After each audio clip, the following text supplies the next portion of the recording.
Subscribe कीजिए doctor Ranjit Kumar Singh IAS channel को और साथ ही साथ बेल आइकन को भी दबाइए अपने यूपीएससी और अदर स्टेट पीसीएस की एग्जाम की तैयारी को द बेस्ट करने के लिए।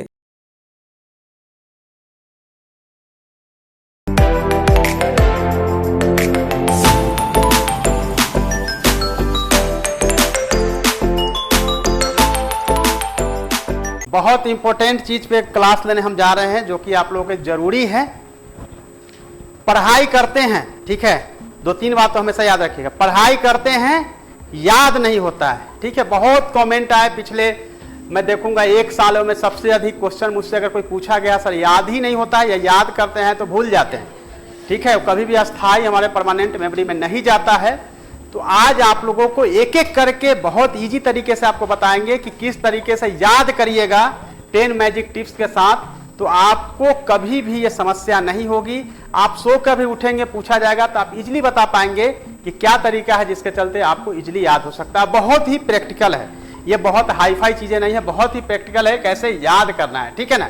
सबसे पहला जो है वो है ध्यान, मेडिटेशन, जो सभी छात्र और छात्राएं नहीं करते हैं। तो अगर मेडिटेशन नहीं करेंगे तो अब आप ये भूलना का जो है वो भूलना हमेशा भूलते रहेंगे, आपको कभी याद नहीं होने वाला है। मेडिटेशन का मतलब क्या होता है?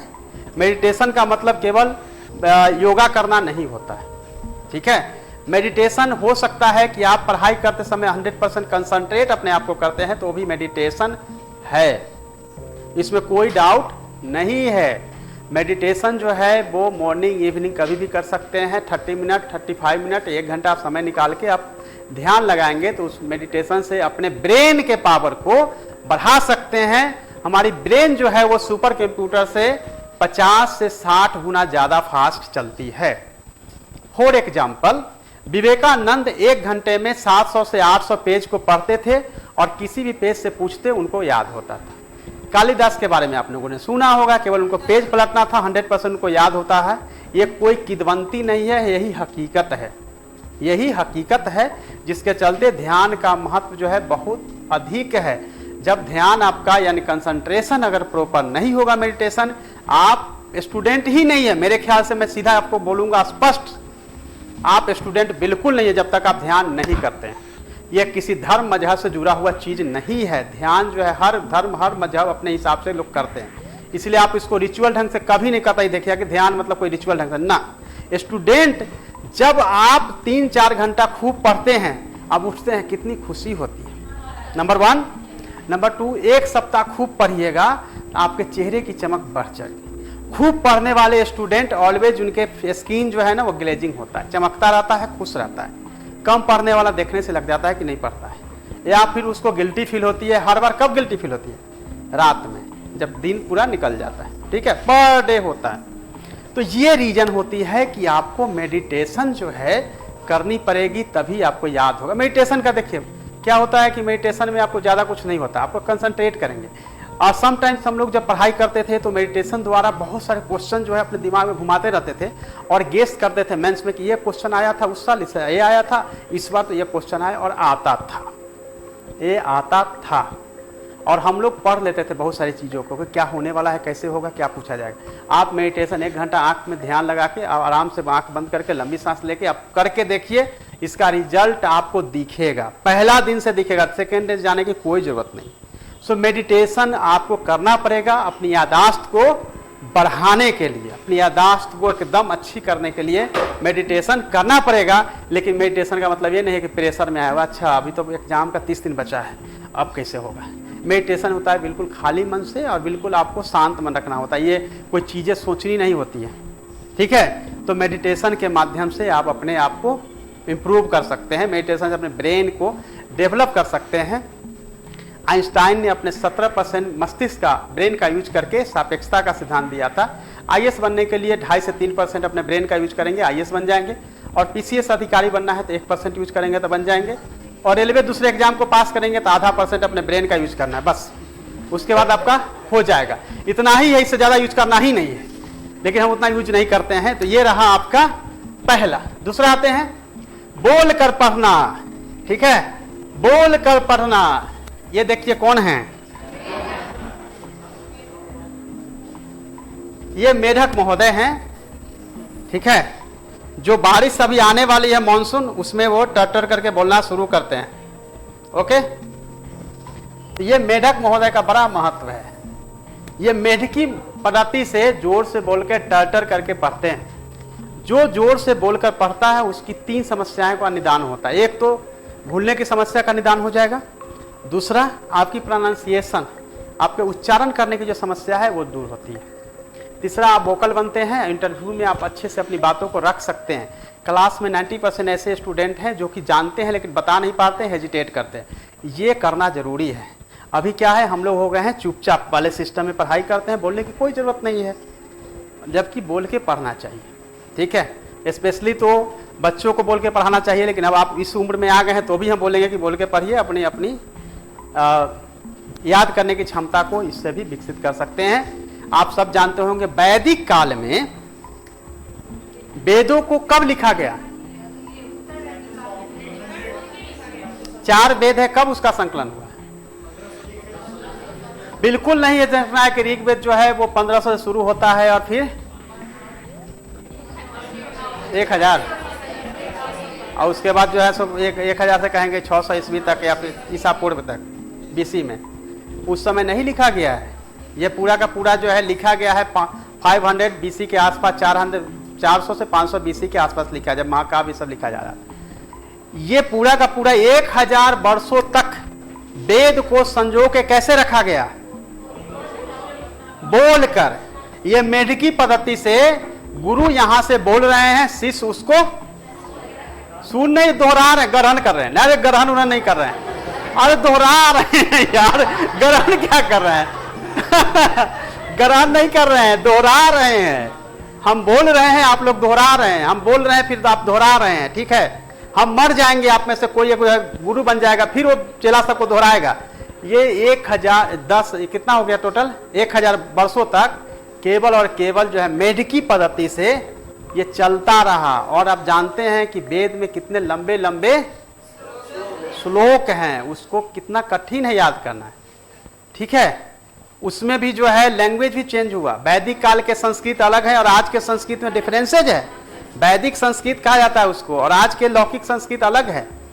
तो इसका मतलब यह है कि 1000 वर्षों तक जिस चीज को जिंदा रखा जा सकता है, आप लोगों को तो 2-4 किताब ही याद करना है, कहाँ ज्यादा पढ़ना है। मैक्सिमम अगर IAS बनना है तो 10 किताब 15 किताब से ज्यादा है ही नहीं है जिसको कि रट जाना है, या फिर BPSC करना है 2-4 किताब ही होता है। 4 किताब मैं बताता हूँ, 3 से 4 किताब। तो ये मेढकी पद्धति का इतना महत्व है। समझ गया? क्लियर? तो आपको बोल के पढ़ना है। चलते हैं नेक्स्ट की तरफ। इंटरेस्टिंग है, कल्पना। कल्पना करना बहुत जरूरी है। इमेजिनेशन पावर जिसके पास जितना ज्यादा होगा उसको याद उतना ही ज्यादा होगा। इमेजिनेशन का मतलब यह होता है कि जो आंखों से देखी जाती है वो ज्यादा याद होता है। और इस क्लास का मकसद भी ये था कि आपको केवल ये नहीं पढ़ा के आपको पूरा का पूरा एक इमेज बना के समझाया जाए ताकि आपको ज्यादा याद हो। इमेजिनेशन का मतलब ये होता है कि अगर यहां से मुझे जाना हो दिल्ली, तो हमको किताब में जब पढ़ना पड़ेगा तो हम क्या करेंगे? आड़ा, बक्सर, मुगल सराय, है ना, इलाहाबाद, कानपुर, दिल्ली। ठीक है, ओके। बट अगर हम ट्रेन से चले गए तो हमको पढ़ने की जरूरत नहीं, याद हो जाएगा। छोटा छोटा स्टेशन भी याद हो जाएगा। ठीक है, क्योंकि हमने मेरे नज़रों से गुजरा है ना।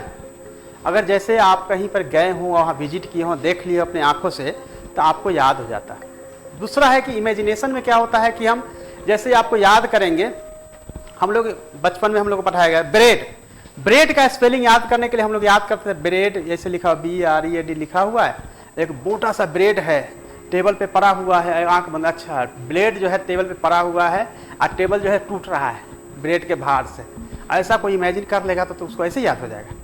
ठीक है, इमेजिनेशन से आप अपनी याददाश्त को बहुत बढ़ा सकते हैं। ठीक है, इमेजिनेशन में क्या होता है, कोई भी घटना, अगर कलिंगा के युद्ध के बारे में जाना जाए कि कलिंगा का युद्ध हुआ, अशोक ने लड़ा और इस तरह से रक्त बहाए गए। ठीक है, आप इमेजिन करिए, अच्छा नदी बह रहा है, बहुत सारे लोग मर रहे हैं, तलवार से मार रहा है, आपको उसमें ईयर रख लेना है, इतना इस BC में हुआ था, आपको अपने आप याद हो जाएगा। ठीक है, कोई भी चीज़ की घटनाओं को अभी अगर करंट पढ़ रहे हैं या कुछ भी पढ़ रहे हैं, उसमें इमेजिनेशन को इंक्लूड कर दीजिए।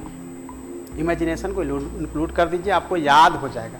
कई बार क्या होता था कि हम लोग को ये हिस्ट्री में बहुत सारे कैरेक्टर होता था, तो हम लोग अपने ही ग्रुप में सोचते अच्छा ये एमबीटी है, मोहम्मद बिन तुगलक है, ये बेगरा है, ये औरंगजेब टाइप का आदमी लग रहा है, इस तरह सीधा सीधा आदमी है, अच्छा ये अकबर है, तो हम लोग नाम रख देते थे। उसके बाद बोलते थे अच्छा ये शादी किया है उससे, ये शादी किया है उससे, तो ये इस तरह से हम लोग एक दूसरे को कोरिलेट कर देते थे, फिर याद करने की जरूरत ही नहीं। एक आदमी को हमने कह दिया ये नाम है और बुरा भी नहीं मानता था, वो जानता था कि हमको भी कुछ नाम तो देने ही वाला है वो, ठीक है।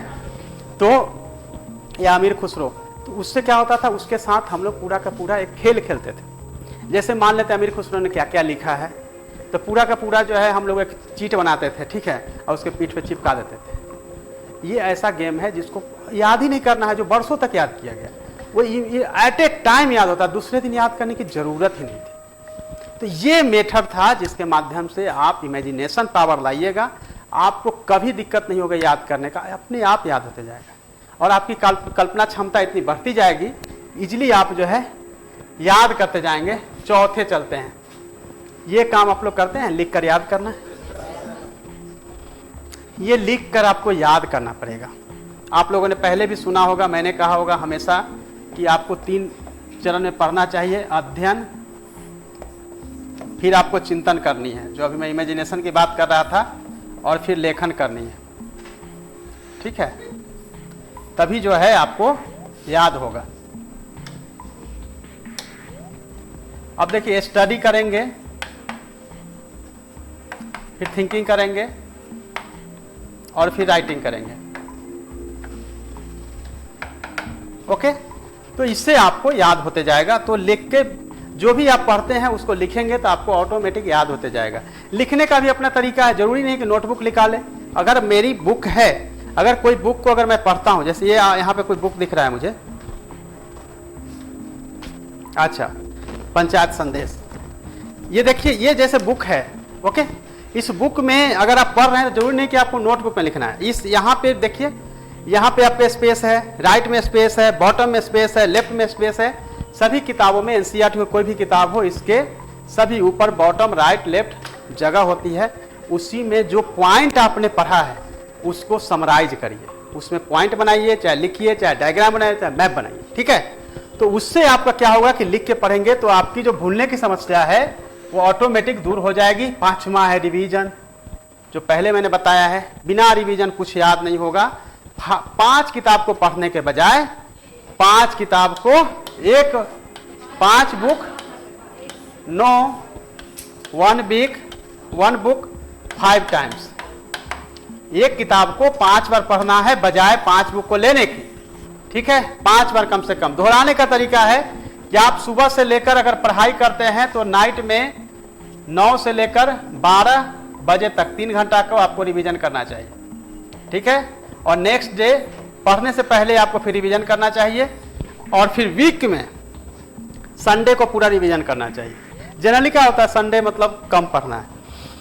हम लोगों की डिक्शनरी और डायरी में जब मैं पढ़ता था, संडे सबसे अधिक पढ़ना होता है, क्योंकि 6 दिन जो हमने पढ़ा है उसको रिवीजन करना होता था, तो संडे ज़्यादा पढ़ते थे बजाय किया हॉलीडे मनाने के।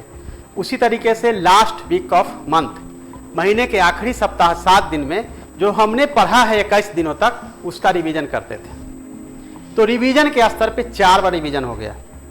फर्स्ट टाइम हमने पढ़ा 1 हो गया, शाम में रिवीजन किया 2 हो गया, 3 नेक्स्ट डे पढ़ा, चौथा वीक के लास्ट में संडे को, और 5वां मंथ के एंड में, यानी 5 टाइम्स हो गया ना। और ये करेंगे तब याद होगा। अच्छा, दूसरा बताते हैं ऐसा क्यों नहीं होता है, वो आपकी समस्या में बताता हूं। आपको होता है जल्दी किताब खत्म करने की, आपको जल्दी होती है किताब कैसे खत्म करें, दूसरा किताब लेके आए। याद करने से मतलब ज्यादा होता नहीं है, या याद करने को बैठ जाते हैं तो क्या होता है, टाइम लगता है। 2 पेज से आगे तो बढ़ते ही नहीं है, याद कर रहे हैं, याद कर रहे हैं। हाँ, ये प्रैक्टिकल बात है ना, आप लोग एग्री करेंगे, क्योंकि इन सब चीजों से हम भी गुजरे हैं, इसलिए बता रहे हैं।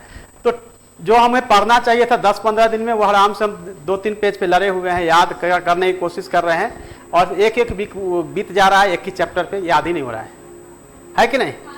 तो क्या होता है उसमें, आप कर क्या रहे हैं, आप कुएं की खुदाई कर रहे हैं।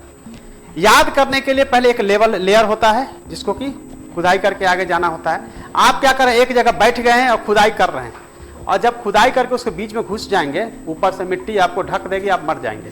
ये पढ़ाई का कोई मतलब नहीं होता। इसका मतलब यह होता है फर्स्ट टाइम पढ़ते समय याद नहीं होने वाली है सब की सब चीज़ें, भूल जाना है। सेकेंड टाइम फिर हम आएंगे शाम में, थर्ड टाइम फिर मॉर्निंग में आएंगे, और फिर जब फोर्थ टाइम वीक में आएंगे और फिर मंथ में आएंगे। ये प्रोसेस हमारा कंटिन्यू चलेगा जब तक हमारा रिजल्ट नहीं हो जाता है। याद होगी, लेकिन याद करने का और भी आगे का तरीका बहुत इंटरेस्टिंग होने वाला है, जो कि आपको हम बताने वाले हैं, जिसमें आप देखेंगे किस तरह से आप याद और भी अच्छे से कर सकते हैं। तो ये आपका तरीका रिवीजन का था। रिवीजन के अभी तरीके मैंने आपको बता दिए किस तरह से रिवीजन करने हैं। बहुत इंटरेस्टिंग है, ठीक है। ये मेरा खुद का अनुभव किया हुआ है। दूसरे को पढ़ाना है, ठीक है। पढ़ाना मतलब ट्यूशन पढ़ाने नहीं जाना है। ट्यूशन मिल जाए तो ठीक है, बहुत अच्छा, नहीं तो दूसरे को पढ़ाना है, ठीक है। ये देखिए पिक्चर में, ये जो है दूसरे को पढ़ा रहा है, अब बाकी दो लोग जो है उसको पढ़ने की कोशिश कर रहा है। दूसरे को पढ़ाने का मतलब यह होता है कि आप जो पढ़ लिए हैं, आप हॉस्टल में हो, लॉज में हो, या फिर आप अपने घर में हो जहाँ कोई आपको सपोर्ट करने को नहीं है, फिर भी आप अकेले हैं, फोन लगा दीजिए, उसको पढ़ाइए। देखो आज जैसे पढ़े हैं, खाली तुम चुपचाप सुनो, तुमको याद हो जाएगा सब।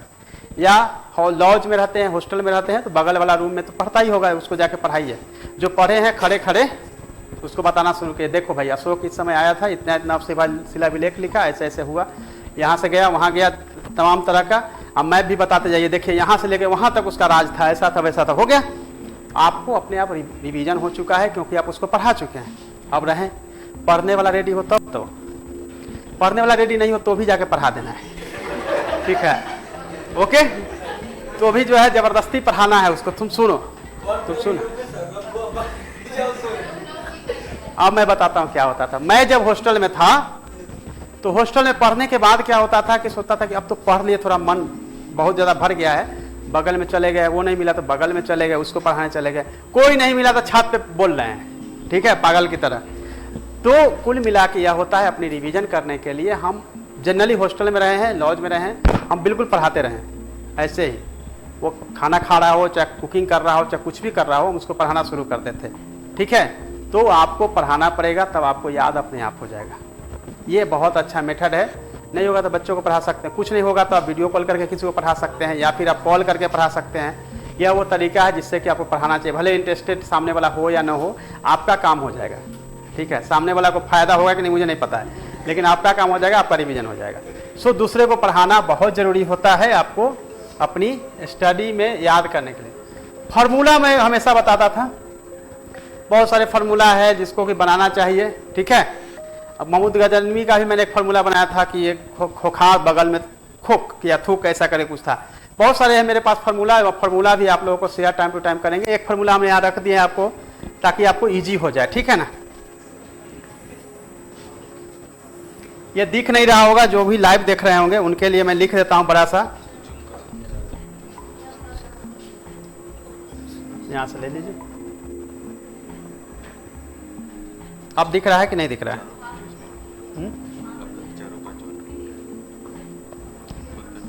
क्या हुआ? ठीक है। तो ये जो है ना, जैसे मान लेते हैं कि प्रेसिडेंट का है प्रेपानित का पुयोसकम बिछना, ये बिछना, फिर उपराष्ट्रपति का है गपानिका, ये उसरानिकानक, राज के नीतिक तत्व का है क्या है बाघ सभी परलोफ को वह नासिद उपाय स्पीरसा, ये आपका हुआ गवर्नर का गपानिका योसक आश्वी कैवे। फिर उसके बाद फंडामेंटल राइट्स का, फंडामेंटल ड्यूटीज क्या है स्पट हनीपटे। ये मेरे पास भरा पड़ा है, ठीक है, और मुझे सब याद है। अब मैं अभी पढ़ रहा था, आप लोगों को लगा कि सर पंडित जी हैं क्या, ये सब संस्कृत जैसा श्लोक लग रहा है ना, लेकिन है ये फार्मूला। जैसे ये है गपानिका योसक आश्वी कैवे, मुझे आंख बंद करके कभी उठा के भी बोलोगे तो सब याद है, मतलब कुछ जरूरत नहीं है। आपको क्लियर करते हैं, आर्टिकल है ये, ठीक है।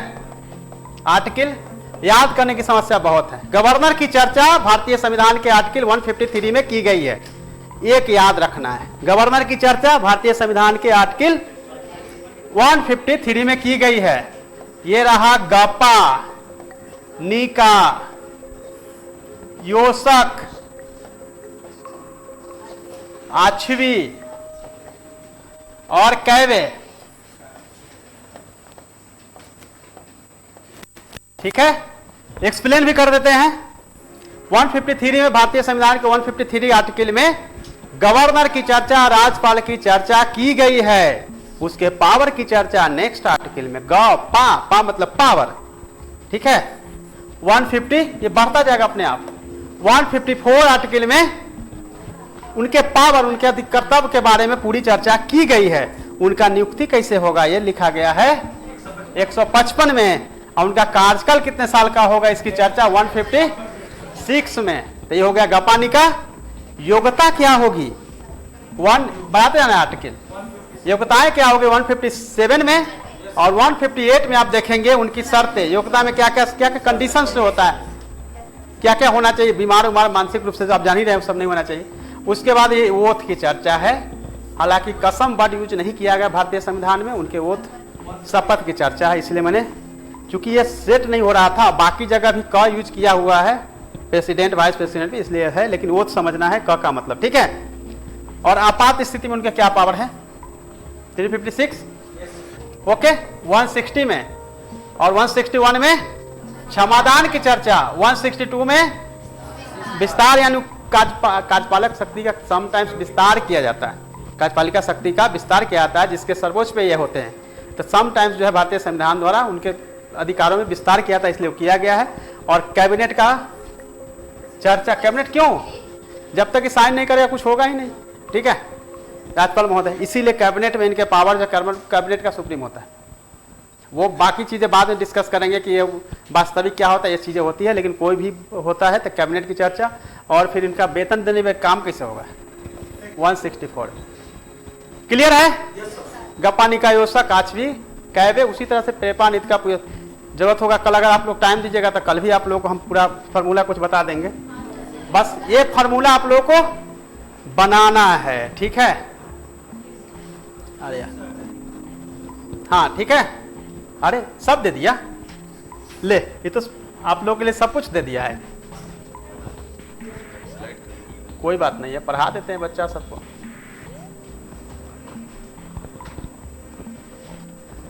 यह है राज्य के नीति निदेशक तत्व का फॉर्मूला। वाक सभी परलोप रुकुबा नासी दुपय स्पिरसा। वाक का मतलब है कि राज्य के निदेशक तत्वों को क्या करने के लिए, इंप्लीमेंट करने के लिए बाध नहीं कर सकता है, कोर्ट भी बाध नहीं कर सकता है कि भाई इसको करो ही, वह राज्य के निदेशक तत्व है। देखो क्या है कि जैसे नागरिकों के लिए मौलिक कर्तव्य दिए गए हैं ना, उसी तरह से राज्य को भी एक निदेशक तत्व दिया गया, उनको एक डायरेक्टिव प्रिंसिपल ऑफ स्टेट यानी कि डायरेक्शन दिया गया, ये सब करिएगा आप, आपका नेसेसरी नहीं है लेकिन करना है। तो कभी बाध नहीं किया सकता। 37 से शुरू करते हैं, हालांकि 36 से शुरू होता है, आप सब जानते हैं, उसमें डिफिनीशन दिया हुआ है स्टेट का, है ना। तो इसीलिए बाध नहीं किया सकता। 36 से लेकर 37 से याद करना है। उसके बाद क्या है, क का मतलब कल्याणकारी, क्या है, राज्य कल्याणकारी कार्य करेगी, जिसमें कि सब तरह का कार्य जितना हो सकता है। उसके आर्टिकल 38 में समान कार्य समान वेतन, यानी कि महिला पुरुष में कोई भेदभाव नहीं करेंगे, दोनों को समान वेतन समान अवसर, आपको सब कुछ प्रोवाइड कराना है। और विधिक सहायता किसको करना है, कमजोर जो है। देखिए एक चीज आप याद रखिएगा, ये सारे फॉर्मूला के एंड जो है उसमें पहले वाले आर्टिकल का क है, पहले वाले आर्टिकल का क है। जैसे 39 के 39 क है ना, ये बाद में जोड़ा गया भारतीय संविधान में संशोधन के बाद। तो 39 के क में विधिक सहायता की बात की गई, ठीक है। 39 के क, जैसे यहां देखिएगा 43 के क है ना, इसमें भी देखिएगा 48 के क दिख रहा है ना, तो अब समझ लीजिए। पंचायती राज 40 में यह क्वेश्चन बार बार आता है, ठीक है। कंटिन्यूटी में सब है, 37 से लेकर आप देखेंगे 51 तक कंटिन्यूटी में है सब, क्लियर है ना। तो आप इसमें देखेंगे पंचायती राज की चर्चा यहाँ की गई है। 41 में जो है लोक सहायता, कमजोर बूढ़े और जो अस्वस्थ हैं उनके लिए। प्रसूति सहायता, ये भी आप जानते ही हैं। अब इसी के तहत जो है बहुत सारे स्कीम भी चलता है। कुटीर उद्योग 43 में। लेकिन ये जो भागीदारी है, कोई भी ट्रेड यूनियन या फिर श्रम से संबंधित कानून बनेंगे तो क्या होगा, इससे संबंधित जो ट्रेड यूनियन से संबंधित जो लोग हैं उनकी भागीदारी को लेकर बनाना है कानून, ये है भागीदारी, ठीक है। तो ये 43 के क में जोड़ा गया। नागरिक संहिता यानी कि समान नागरिक संहिता 44, ये तो जानते ही होंगे, ठीक है ना। कई राज्यों में लागू हुआ है लेकिन कई जगह नहीं हो रहा है, क्योंकि अलग अलग ये फैमिली लॉ जो है अलग अलग, जैसे 3 शादी करना है, हिंदू में 1 ही शादी करनी है, या उनके अलग है तरीके अलग अलग है, इसलिए ये समान नागरिक संहिता लागू नहीं हो पाया। लेकिन कई 1-2 राज्य है, गोवा वगैरह, जहाँ पे इम्प्लीमेंट किया गया। ठीक है। उसी तरह शिक्षा का 45 में, लेकिन इसमें 45 का भी आया है। 45 का अब कहेंगे कि छूट क्यों गया सर? छूट इसलिए गया, जब हम पढ़ते थे तब का बना हुआ है, आया है 45 का बाद में, इसीलिए क जो 45 के क में क्या है, राज्य का कर्तव्य है कि 6 से 14 वर्ष के बच्चों को अनिवार्य और निःशुल्क शिक्षा का व्यवस्था करेंगे 45 के क में। ठीक है। उसी तरह से 21 के क में दिया गया है ना। जीवन और दैहिक स्वतंत्रता जो है उसमें दिया गया है कि नागरिकों का कर्तव्य है कि 6 से 14 वर्ष के बच्चों को पढ़ाने के लिए उत्प्रेरित करेंगे, ले जाएंगे, ये सब जो है मतलब नहीं, उसमें राइट्स है, ये बच्चों का राइट्स उसमें दिया गया है। कर्तव्य में जो है सो 11वां कर्तव्य जोड़ा गया था। ठीक है।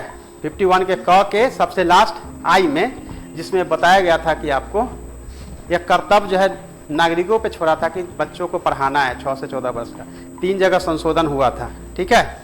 एक ही संशोधन से, कौन सा था अमेंडमेंट नंबर, कौन सा? 80, हाँ एकदम सही, 86 संविधान संशोधन। हाँ, तो 86वां 86 संविधान संशोधन द्वारा हुआ है। संविधान संशोधन नंबर और संविधान संशोधन एक्ट दोनों में अंतर है, पता है ना, बताना पड़ेगा। ये तो याद है ना, जो पारित हो गया एक्ट बना, जो नहीं हुआ है नंबर ही रहता है पड़ा हुआ। और ये गैप इसीलिए है कि बहुत सारा नहीं हो पाया है, राष्ट्रपति जी या तो पॉकेट में रख लिया है या फिर नहीं किए हैं, इस तरह से वो गैप हो गया। अदरवाइज दोनों नंबर जो है मिलता रहता है। सो एक्ट जो है वो जब बनेगा तो अलग अलग बनते जाता है। जैसे 97 देखेंगे संविधान संशोधन नंबर है, और जब एक्ट बना तो 91 बन गया था। ठीक है। तो ये रहा समान नागरिक का, शिक्षा का बता दिया। उसके बाद दुर्बल वर्ग है, उनकी सहायता के बारे में राज्य को देखना है, वो 46 में है। पोषण के बारे में, यानी कि ICDS वगैरह चल रहा है ना, बच्चों, महिलाओं और फिर प्रसूति, उन सबको पोषण के बारे में, सभी के पोषण के बारे में राज्य का कर्तव्य है कि वह करेगा 47 में। उसके बाद जो है वैज्ञानिक पद्धति से खेती वगैरह करने के लिए प्रेरित किया जाएगा, राज्य इस पे काम करेगी। और वन्य जीव अभ्यारण्य, वन्य जीव एक्ट भी बना इसके आधार पे 48 के कहा, जिसमें कि वन और वन्य जीव को संरक्षा के लिए, उसकी सुरक्षा के लिए, उनको बढ़ाने के विस्तार करने के लिए राज्य का कर्तव्य बनाया गया है। जितने भी हमारे राष्ट्रीय स्मारक है उनको सुरक्षा या उनको जो राष्ट्रीय स्मारक घोषित करना, तमाम तरह की चीजें जो है राज्य के निदेशक तत्व के 49 में दिया गया है। और पृथककरण, किससे पृथककरण? कार्यपालिका, न्यायपालिका और व्यवस्थापिका, तीनों का पृथककरण की चर्चा 50 में किया गया है। और फिर अंतर्राष्ट्रीय शांति समझौतों को बढ़ावा देने का काम जो है वो राज्य द्वारा किया जाएगा, 51 में दिया गया है। तो ये पूरा का पूरा जो है वाक्य सही परलोप का नासिद उपाय अस्पृश्यता। उसमें से 8वां जो टिप्स है वो है डायग्राम, मैप का चित्र बनाकर आपको पढ़ना पड़ेगा, तो आपको ज़्यादा से ज़्यादा याद होगा। अभी मैं बता रहा था डायग्राम बनाइए, चित्र बनाइए और मानचित्र बनाइए। अभी अगर हम आपको मानसून में बताएंगे कैसे हुआ था, तब मैप के माध्यम से इजीली समझ गए। इसका मतलब है मैप का यूज करना चाहिए। ये आपका प्रेशर बेल्ट जिसकी बात मैं कर रहा था, मकर रेखा, हाँ वही तो है। ये हम कल आपको बता देंगे डिटेल्स में। लेकिन पढ़ने का मतलब है कि आप हमेशा डायग्राम, मैप बना के पढ़िए, याद रहेगा। डायग्राम बनाने के लिए पाई चार्ट बनाते हैं, आप पाई चार्ट में डिवाइड करके कर सकते हैं। या फिर आप जो है अंडाकार बनाते हैं, उसमें से 3 को लिखते हैं। जैसे यहाँ कारण लिख दिए, कारण में 1 2 3 4 5। या फिर आप चार्ट जो है ऐसे बनाते हैं, दोनों का बीच में क्या है, इसमें दोनों का ABCD करके। यानी डायग्राम का यूज आपको करना चाहिए, ज़्यादा से ज़्यादा डायग्राम, तो आपको ज़्यादा से ज़्यादा याद होगा।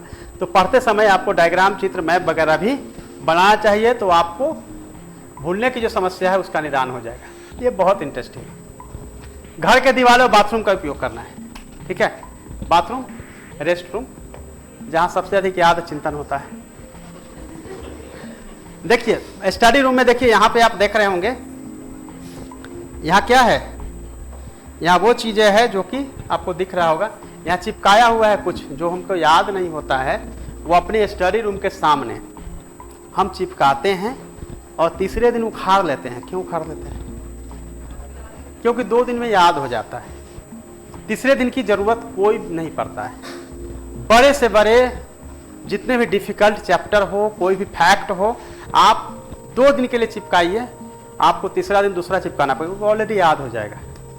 हम कुकिंग वाला एरिया में रखते हैं, किचन में, बाथरूम में, अपने स्टडी रूम में, जहाँ जहाँ आपका ध्यान जा सकता है वहाँ वहाँ उसको चिपका दीजिएगा, आपको डेफिनेटली याद हो जाएगा। नहीं याद होने का कोई भी चांस नहीं है। तो ये बहुत इंपॉर्टेंट चीज़ है, ठीक है, जिसको कि आप यूज कर सकते हैं। और बाथरूम का तो ज़्यादा यूज करिएगा तो ज़्यादा अच्छा रहेगा, ठीक है। तो ये आप एक तरीका है। इसके अलावा क्या करते हैं हम लोग, पॉकेट डायरी यूज कर सकते हैं। जो भी हमको याद नहीं होता उसमें लिख के रखेंगे, तो पॉकेट डायरी से भी हम लोग फार्मूला से लेकर जो भी फैक्ट याद नहीं होता है वो सब याद कर सकते हैं। ये वाला फार्मूला जो है मेरा खुद का किया हुआ है, मैंने खुद अपने लाइफ में एक्सपीरियंस किया है, और जो भी है चीज़ें आपको बता रहे हैं वो सब मैं अपने एक्सपीरियंस से बता रहा हूँ। अदरवाइज अगर आप यूट्यूब को सर्च करेंगे तो एक तरीका बताएगा, कोई 3 बताएगा, कोई 10 तरीका तो बताता नहीं है, या बताता भी है तो उस तरह से नहीं आपको फ़ायदा हो पाएगा। लेकिन ये जो मैं बता रहा हूँ आपको पढ़ने के तरीके या फिर याद करने के तरीके, उसमें सब मेरे द्वारा किया गया है, नंबर 1। नंबर 2, ये सब व्यवहारिक है, मेरे खुद के ही जनरल और मुझे समझ से जो विकसित हुआ है उसी के आधार पे मैंने इसको तैयार किया है। तो आपको इसका यूज करना चाहिए। ये आपको 10वां है, रिट्राइवल मेथड, रिकॉलिंग मेथड। आप कुछ भी पढ़े, आपको किताब से ही क्वेश्चन करना है।